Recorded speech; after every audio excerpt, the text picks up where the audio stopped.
Okay. Hi, my name is Holger, and I'm going to show you how I like to help somebody wrap a wound with gauze and roller bandage, and this is something that we need to practice for our course.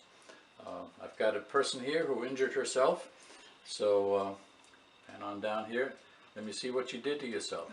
You see, I had the person put pressure on there, on that little wound, so I'm bringing some gauze to the scene and want to make sure I put the gauze right over that.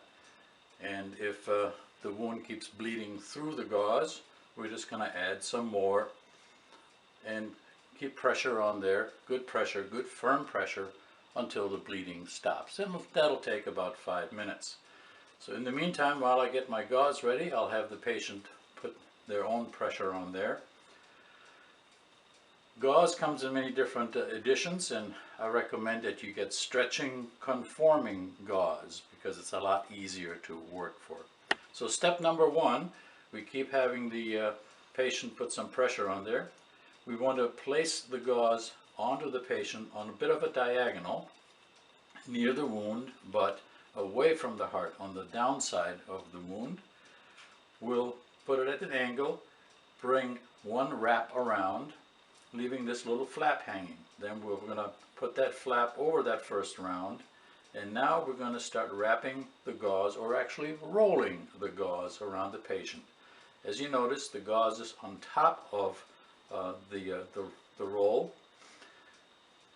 By putting slight pressure onto the patient and onto the roll, very slight pressure, I can manage to just roll the gauze right around the patient and start going back and forth over the gauze pad, and that avoids us pulling on the gauze and putting too much pressure on it, because if we put too much pressure on this gauze, then it might act as a tourniquet and cut off circulation, and that's a bad thing too. When we get towards the end of the gauze, we want to unroll about 12 inches. I'm actually going to, for demonstration purposes, pull out a little bit more. Pull that straight up. Now we came around this way, right? So now I'm going to put my finger on the outside of this gauze and wrap, go backwards around, so that now I have two ends. Let's look at that from the front a little bit. Okay? I'm going to do this again. See, we came around this way, so I'm going to put my finger on the outside, come back around, and now I have two ends.